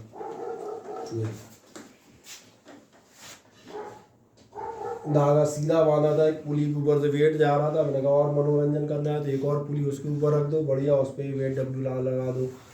अब क्या जानना चाह रहा है इसको देखते हैं। आ जाते हैं क्वेश्चन पे। डायग्राम इतना बड़ा रखूंगा कि ऑनलाइन वालों को भी दिखता रहे आराम से, कोई दिक्कत नहीं। ये कह रहा है in the following diagram pulley P1 is movable. ये पहली पुली मूवेबल है, होगी तुम खींचोगे, ढीला करोगे तो बेचारी ऊपर नीचे होती रहेगी। पुली P2 इज फिक्स्ड, उसको फिक्स रखना, वो चल देगी तो सब सारा सिस्टम ही नीचे गिर जाएगा। कुछ चीज़ें कॉमन सेंस बेस्ड होती हैं। डायग्राम में क्या लिखा है, the value of angle theta will be, इस एंगल थीटा नहीं हो जाता। अब सोचो यहाँ लिख रहा है, फिर यहाँ पहुँच गए, अब मुझे फिर नहीं चल रहा। वैल्यू ऑफ एंगल थीटा कितनी होगी, 60 30 90 जो भी हो। आज काम करते हैं, इसको देखते हैं, किसको, इस पुली को देखूंगा मैं, कहाँ जाऊंगा, पुली P1 मैं लिख देता हूँ, यहाँ पर हम बात करेंगे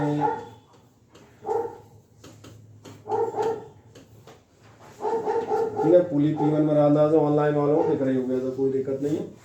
सबसे पहले उसके लिए हम एक मोटा सा डॉट बना लेते हैं।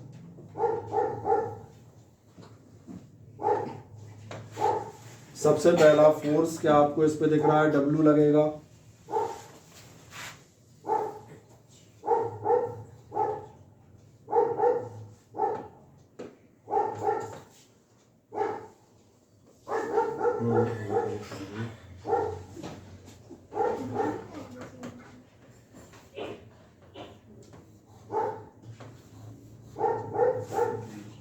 ठीक, अब अगला देखें क्या आपको ऐसा दिखता है, चूंकि ये पुली लटकी है तो धागा दोनों साइड बराबर ही झुकेगा, धागा अलग अलग नहीं झुकेगा, बराबर से झुकेगा। और बराबर से झुकेगा तो मैंने मान लिया ये धागा जो है इधर भी खींचेगा और ये धागा बेचारा इधर भी खींचेगा, ये दोनों साइड आपका खींच गया। अब लास्ट काम, क्या आपको यह दिख रहा है, ये जो धागा खींच रहा है इस वाले धागे का टेंशन भी W होगा। देख लो ना कितने फोर्स से खींच रहा है, W वेट से खींच रहा है। और धागे के साथ एक मजेदार बात होती है, धागे का एक सिरा जितना खींचोगे पूरा धागा उतना ही खींचेगा।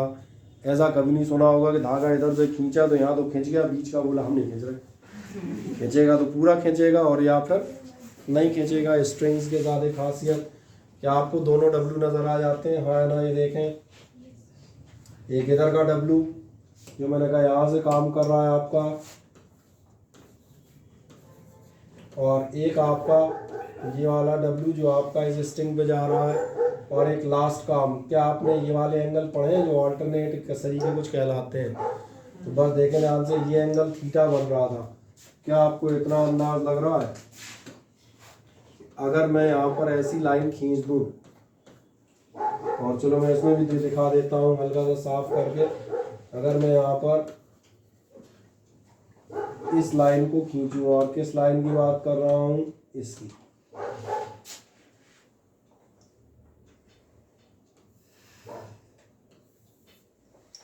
दिख रही है, यहाँ दिख रही है। अगर ये एंगल थीटा है और अगर मैंने ये हॉरिजॉन्टल लाइन खींची तो ये एंगल भी कितना हो जाएगा, थीटा हो जाएगा। इसलिए मैं फिगर में भी दिखा देता हूँ, ठीक है। मोटे पेन इसलिए इस्तेमाल कर रहा हूँ ताकि ऑनलाइन में दिखता रहे हर आदमी को आ जाए। तो बस हमारा सवाल हो गया। आप देखें ये एंगल थीटा होगा, ये एंगल थीटा होगा, तो मुझे बता पाएगा ये कितना होगा, है 180 माइनस थीटा, 180 माइनस 2 थीटा, ये एंगल हो जाएगा आपका 180 सरल रेखा माइनस इधर वाला थीटा और उधर वाला थीटा, यानी कि बस ध्यान देखो इतनी ही इसमें ज्योमेट्री लगानी थी, दैट्स ऑल। टाइम हमें थोड़ा सा इसलिए लगा कि मैंने कहा वो फिगर ऑनलाइन वालों को भी बराबर से दिखता रहे। क्या आप इस फिगर से सेटिस्फाइड है? बस that's all, question has been solved. आप क्या करेंगे, इसका टेंशन आप मान लें T, आपको क्या होगा ध्यान से देखें, T अपॉन साइन समथिंग बराबर होगा W अपॉन साइन समथिंग और इज इक्वल्स टू हो जाएगा W अपॉन साइन समथिंग। बस इस समथिंग की कहानी है। T अपॉन कितना आएगा ध्यान देखना, T अपॉन आएगा साइन 90 प्लस थीटा, ठीक है, इधर लिख दूं, कोई दिक्कत तो नहीं। अब W अपॉन कितना आएगा 90 प्लस थीटा,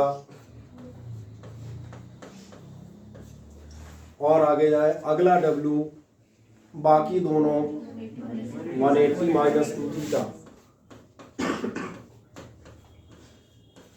जैसे आप ऐसा करेंगे, आप एक काम करें, थीटा निकालना है, T निकालना होगा तो उस पर जाएंगे, थीटा पूछा है तो इन दोनों को कर लो, इन दोनों में महान बात है, सबसे पहले तो W उड़ जाएंगे।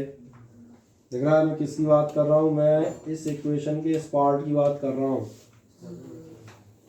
और अगर आपकी गणित थोड़ी सी ठीक है तो बस ये क्वेश्चन एक लाइन में ख़त्म होने पर है। मुझे देखें क्या आपको दिख रहा है, W ख़त्म हो जाएंगे, साइन 180 माइनस थीटा कितना होता है,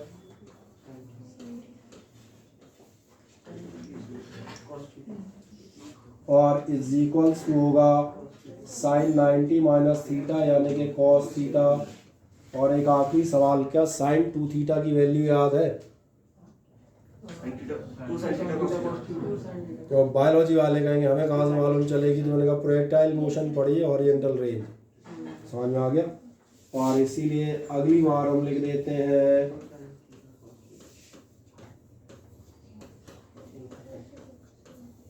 सही कह रहे हैं आप, कॉस थीटा कैंसिल हो जाएंगे, इसका मतलब साइन थीटा बराबर हो जाएगा खत्म 30 डिग्री। आप बिल्कुल सही कह रहे हैं, हो गया आंसर हमारा। इसलिए मैंने कहा था इस क्वेश्चन में ये कम इम्पोर्टेंट है, इम्पोर्टेंट होती है ये लाइन जो हमने लिखी और एंगल्स पहचान लेना। क्या ये समझ में आते हैं, हाँ है ना? तो फिगर अगर मत बनाना, इसका सॉल्व कर दो, मैं तुम्हें इसकी शीट भेज दूंगा, ये वाला इतना सॉल्व कर दो। इसकी शीट शायद नहीं भेजी, नहीं तुम्हें भेज दी थी, नहीं भेजी, कोई बात नहीं, अभी आज भेजते हैं आप 10 मिनट बाद।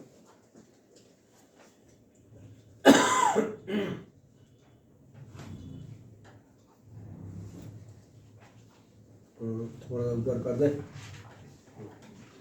बाकी 30 डिग्री का ही है, बुरा बी नंबर पे आपका।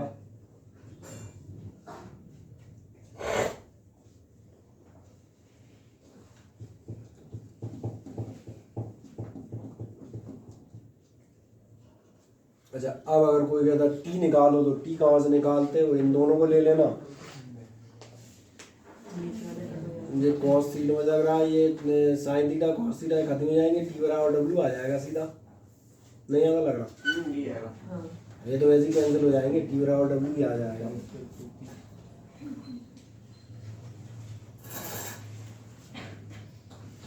ठीक है ना? अगर टी पूछे तो, क्योंकि पूछ सकता है, तुम तो हर चीज के लिए तैयार रहते हैं ना, थोड़ी कि इसमें इतना पूछा तो इतना ही निकालो।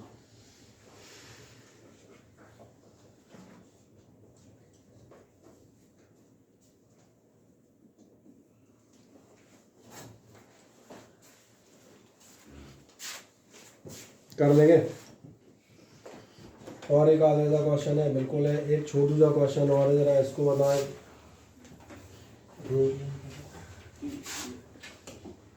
बस लास्ट क्वेश्चन है, इसको 2 मिनट देखें कि नहीं देखें? देख ही लो, 2 मिनट देखने कोई बुराई नहीं है।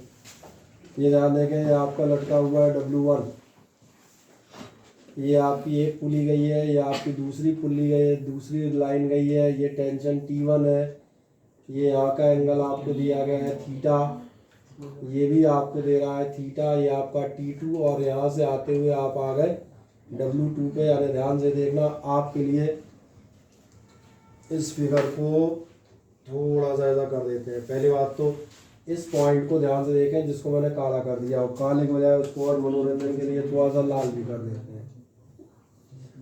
अब ये पॉइंट आपको नजर आ रहा है? अगर ये पॉइंट नजर आ रहा है तो देखो, मैं इसका फिगर बनाता हूँ यहाँ पर। इस पॉइंट के लिए आप जरा देखेंगे, ये आपको दिख रहा होगा, ये आपका कितना है, ये आपका T1 है, ठीक है ना, ये आपका T2 है। और मजेदार बात है, थोड़ी देर पहले स्ट्रिंग के बारे में बता रहे थे ना, T2 की रस्सी पकड़ के आगे चले जाओ, T2 की रस्सी पकड़ के आगे, दिख रहा है W2 लटका है, इसका मतलब T2 बराबर कितना है, ये कंफर्म हो गया कि रस्सी खींचेगी तो सब जगह बराबर ही खींचेगी। और नीचे इसका टेंशन कितना है, नीचे आपका W1। और एंगल देख लेते हैं, एंगल के लिए ठीक है, ये ठीक है, ये थीटा और ये थीटा, ये कितना होगा 180 माइनस थीटा, और ये कितना होगा, समझ आ रहा है? बस इतनी सी ज्यामिति की जरूरत पड़ेगी। अब आप T1 T2 सबकी वैल्यू निकाल सकते हो बड़े मजे से। समझ आ गया? वही थ्योरम फिर लग जाएंगे एज इट इज, और जो चाहोगे वो आपका निकल आएगा, कौन किसके बराबर है, कौन किसके बराबर नहीं है। बोलो शिवम, कोई डाउट? अब आप कर लेंगे इस टाइप क्वेश्चन, ठीक है, देख लेंगे, क्लास में दूंगा सब देखें कि हाँ क्यों नहीं, देखते हैं, टेस्ट में देंगे, ठीक है। तो चले, लास्ट काम जो मैंने कहा था उसको कर लें।